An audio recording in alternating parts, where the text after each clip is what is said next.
Hey, welcome back. Another day, another vlog. Hope you're well on this Monday. Daytime. Yeah, still daytime, isn't it? Great to see you all again. It is the 16th of March. Another day.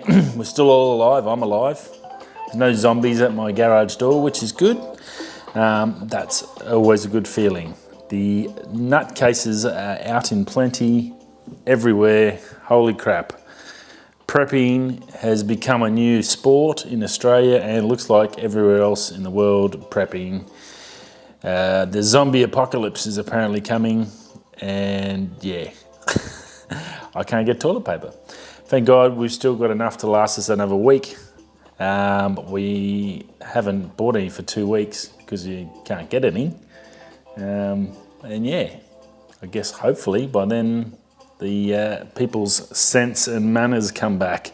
They start behaving normally and not freaking the crap out. I seen a lady at the shops today. I went up just at 8 o'clock, just past 8 o'clock. Just thought I'd just go up and we're down to like about 4 or 5 rolls. I thought I'd just go up and get one pack to get us through the next 2 weeks. Because now obviously they're on rations. Here in Australia, you can only get one pack of toilet paper per family when you buy them. And obviously those rations are working because a lady walked out, she had a baby and you get your baby wipes and stuff for clean their bum and bits and pieces. And literally she bought a whole box. Now there's 280 wipes or something in each one of these packs and she bought a box of these wipes. So literally she has enough wipes now, I reckon, for the next 3 to 4 months. So I don't know where she's either moving to the Antarctic or she thinks the world is coming to an end, along with a lot of other people. Another lady with a pram had like 10 packs of chicken. There's literally enough chicken there to feed 50 people, I reckon. So yeah, people are just losing their minds. I don't know why, but anyway. Maybe they know something, I don't know. I'm watching everything they're watching and I do not see the need to lose your shit and go and spend $1,000 on groceries to survive another week. Unless you got some serious deep freezer space, which I have, we've got normal meals and stuff that we sort of plan a week ahead and make sure we get enough there for Jack. We've just got little meals and bits and pieces and yeah, Anyway, what do you do? I'm assuming it'll all slow down as we get more information. Again, I think the biggest concerning thing that I heard in the last week, the Barra Nationals, which is the Palmerston Game Fishing Club. We do the Barra Classic each year, and the Barra Nationals canned the whole Barra Nationals this year because of this thing, and so that was, I'm sure there's a lot of disappointed people out there. I thought it was strange because it's only,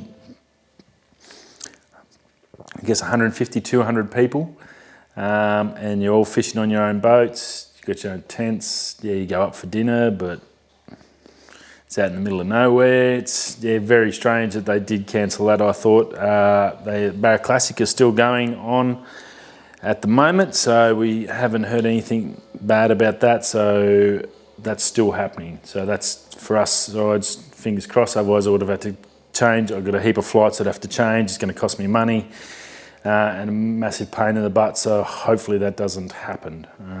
But yeah, I don't see how shutting everything down is going to help. That's only going to make things worse, unfortunately.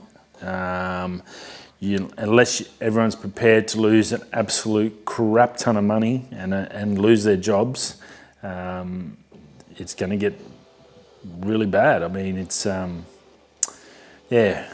I guess if everything stops, there's no one to do anything. So if you shut your schools, then the kids have to be home. Parents can leave their kids home by themselves if they're not old enough. So then the parents can't go to work. So then that work, if they're doctors, well then there's less doctors to work on the sick And it's a massive big snowball effect when you start shutting everything down and blockading people from flying in and out everywhere. I know they're trying to do it. I've seen their theory of you do it over a short period where you shut all the movements down to reduce it, which then lets it sort of die off and then go, sort of thing. I think that's what they're working on. They're just, as always, politicians frigging couldn't explain their way out into a brothel. They are bloody hopeless at explaining actual common sense thing. They start talking and not saying stuff because they don't want to get caught into stuff, instead of coming out and saying exactly what they're doing and why, and having it set out. Yeah, like our Prime Minister, he's just a dickhead, Scott Morrison. He couldn't explain anything if he tried. Yeah, what do you do? Anyways, that's about that on that. So yeah, it's still going on. Lots more happening. Obviously, they're shutting down sports and all sorts of crap everywhere. I don't know how the economies are going to last. The US was smart enough to dump $50 billion into a stimulus package, which is sort of good. That did help the stock market bounce back a bit, so that was a good sign there. That'll slow down a lot of pain for a lot of retirees that live off their super, because their super's basically just dropped into shit. And yeah, so it's a lot of there's some good things happening, and there's still a lot of bad things, and a lot of people just being just nutcases about the whole thing. If they lock down your city for 3 months, I think the last thing you'd be worried about is toilet paper. It'd be the fact that you'd have no money and crime would go through the roof, because if everything's shut, then the only way you can get stuff is to break in and steal it, or who's going to deliver it. It's just not going to happen that way. So that's an apocalyptic look on things, and I don't really want to go down that avenue. So if you think it's going to be that bad, well then I think there's bigger things to worry about. But anyways, let's look at some fun stuff. That's all the rubbish about that thing that I think no one's talking about anymore. And then for some reason you're not allowed to say it or mention it, the name of it, on YouTube anymore. I've noticed that too. Have you noticed that? Very weird. Apparently, if you mention it on Facebook or whatever, they cut it, so it doesn't go anywhere. So that's weird. So we're not going to, I'm just going to call it Voldemort. This might be the thing. The Voldemort, because that's the name that can't be named. It's probably they should rename it Voldemort. Then, yeah. Anyway. Rightio, some big stuff that happened. Tag Heuer. Big fan of Tag Heuer. I did have a Tag Heuer. Actually, just sold my beloved Tag Heuer. Not long ago, so that was a pretty heartbreaking day for me, but it did pay for some things I wanted to get done for my channel, so that's what we do to do our passions and stuff. Now, they've come out with a new connected watch. Now, the old connected watch were pretty standard. It was only Android powered. These new ones are iOS, which is great. They can use it with Apple. But the biggest thing I found with them, and look, they're fantastic watch, beautiful. There's I think 4 models, 3 steel, 1 titanium. Right price for a Tag. I think the top of the range is $3,600 or $3,400 for the titanium. That's Australian.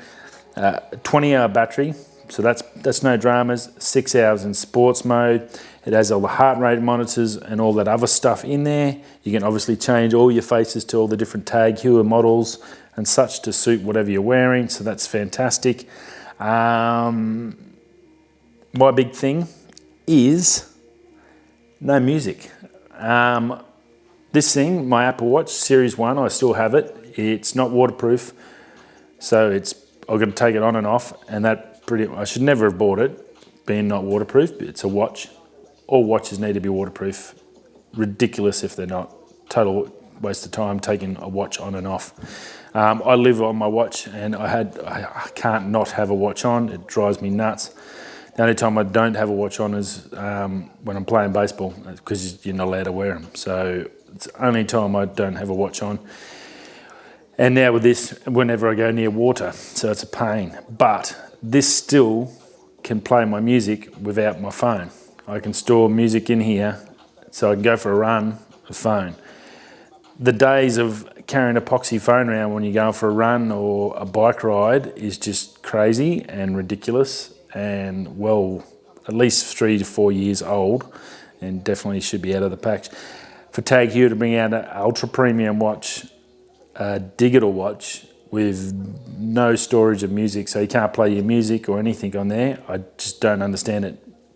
No problems that they can't use the phone on it. That's all good, because frankly, using one of these for a phone, unless you're in an emergency and you're going to die, totally useless. I've tried it, I've done it, won't be doing it again. It just doesn't work. No one can hear you once you start getting water and dirt in the microphones. There's no real way to pull your watch apart and clean it. It just doesn't work, unfortunately. Even on the Series 3 before Jack smashed it, I tried it with that, and just no one can hear you. It's just not good enough, the quality, so it's a waste of time. But having the music on here is the best thing of this watch, because I don't need a phone in my pocket. I can go for a run, you can do stuff, you don't have to have it in your bag. You can just shove your phone in your bag, get your messages and see if there's anything that you have to stop riding for, running for, or whatever. Then you can go and get it if you need to call someone. Best part about this watch is the music. I don't know why Tag hasn't done that. Surely they could put some sort of storage in there. You don't need massive amount of storage to do music.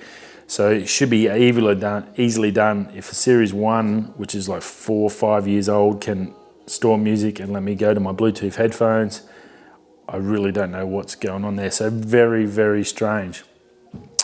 But other than that, looks beautiful. But if you're a Tag Heuer person and you like your watches, this is a really nice watch. But if it's going to be a connected watch, it needs to be connected, which means it needs to be able to do music, I think. Otherwise, it's sort of, yes, it's nice, but it's just a watch. Otherwise, just a watch, then you don't need to have it next to your phone, because apps, and it's useless without a phone anyway, so you might as well not have it. So anyway, next, if you're out, things I've been looking at lately when I've been out doing my photography and stuff, especially doing the astro stuff, is somewhere to sit. And the boys, excuse me, another hot day here. Boys over at Unbox Therapy looked at the Sit Pack Zen X. It's a new model. They brought out an original model, which was just a plastic T-bar and a pole, and it's just a one-legged seat type setup. This new version has come out. It's pretty expensive, $300, but it's carbon fiber travel chair, one leg, and it's lightest and the toughest on the market, they're saying. So basically, it's got a bit of material. You'll see it on the thumbnail. I'll chuck a picture up there. A bit of material like that, which is sort of suspended to a Y, and then comes down to I guess like a tripod leg, carbon fiber tripod leg. It can do, I think it's set up to 300 pounds of weight, but it's sort of good, and I think I'm pretty sure it's an adjustable for your height. So if you're just sitting there and you're waiting for a photo, or you're taking photos, and you're sitting there for an hour or two while you're doing different stuff or doing a time lapse or something like that.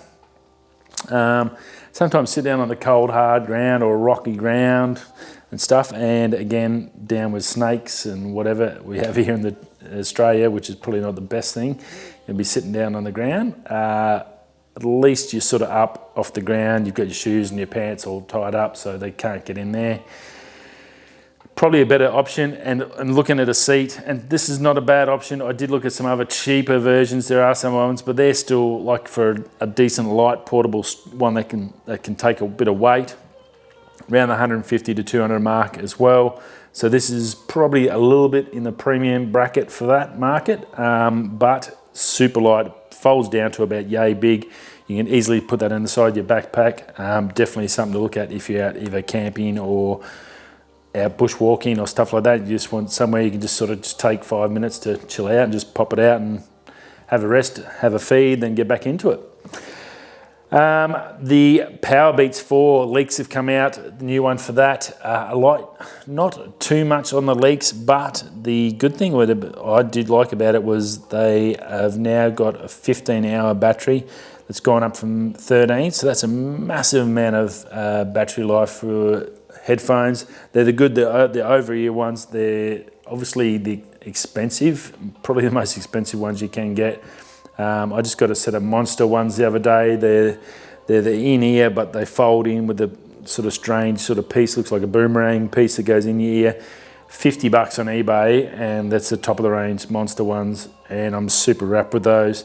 But these Powerbeats 4s, they're coming out, they're a lot slimmer. They've got the over-ear, really good. They're going to come out with a H1 chip in them, which comes, I think that was the same as the one that's in the watches, the new watches. So pairing with the phone is going to be as quickly as just basically popping it, and they'll pair straight. As soon as you turn them on, they'll hook up to your phone, and away you go. So they have plenty of grunt and plenty of power to them, and they've got that, obviously that Beats quality to them and that sound. So they're going to be in the premium range, probably $200-300 Australian, I'd say, but they're looking pretty good, and they've taken a bit of weight off them. They look a lot neater than the last models, so definitely worth checking out if you're looking for some new headphones. HP Dragonfly. Sorry, this is a big tech sort of day today, so I'll just try and get through it all. I just did try and find it a little bit for you to look at. We haven't had too much in the last week or so. It's been all Voldemort situations. The HP Dragonfly laptop. Now this one was pretty cool. Super ultralight. 2.18 pounds, so just under a kilo. This thing is awesome. It's 2-in-1, so it folds back over itself, so you can have a tablet. It comes with a pen. It's got all the good gear in it. $2,100 US, so a fair price for the level of it. 16 gigabyte RAM. It's got an i7 8th gen, so it's not the latest gen, but it's still an i7. 512 SSD hard drive for such a tiny. That's the same as what I got on my MacBook 3, and that is nowhere near that weight. 1080 touchscreen. You can customize that to a 400 nit or a 1000 nit, which is super bright depending on what you're after. 38 watt hour battery, so plenty of grunt. It has a 65 watt fast charger in it, and what I thought was really nice, this thing is probably aimed at a worker or professional going from meetings to meetings and such, or flying or traveling, do a lot of traveling. Comes in this beautiful leather sleeve with a spot for your pen, so you don't lose that. So the boys were showing, they said that was pretty good, and I actually agree with them on that. It looked $1 million when it went in this leather pad that you can just carry around under your arm. And I think for those professionals that are working in a city area where they need to go bounce from different things and show people, so they can bring out the touchscreen and fold it open and do stuff, or sit down and do some notes and emails or whatever. I think it's going to be really good. It's also got face recognition in it, so super high quality for $2,100 US. So that's, what's that? It's going to be the 3,000 to 4,000 mark, but HP Dragonfly, if you're looking for a super ultra lightweight laptop, definitely check that out. Super nice. Now, last one but not least, Nick Page, photographer I watch a heap of, one of the F4 boys, really switched on dude, love his work, does some fantastic things. His new video out is talking about new Pro Media ball head and tripods. He did a big review on it, and look, man, they look fantastic. Unfortunately, as all the nice things are in life, super mega expensive. $1,000 for legs US and 500 for the ball head. But you need to get over and check them out, because this ball head is definitely something different and something you don't see every day. The legs, super high quality, fantastic bits of kit, no dramas there. They're probably not the highlight of it. This ball head, which is basically got the ball on the side. So instead of it being vertical, it looks like they've sort of tilted on the side, and this massive big knob that is on the end that you can lock it down or hold it, and there's a big knurled up end, so you can have gloves on and everything like that, and that gives you just about 180 degrees of rotation.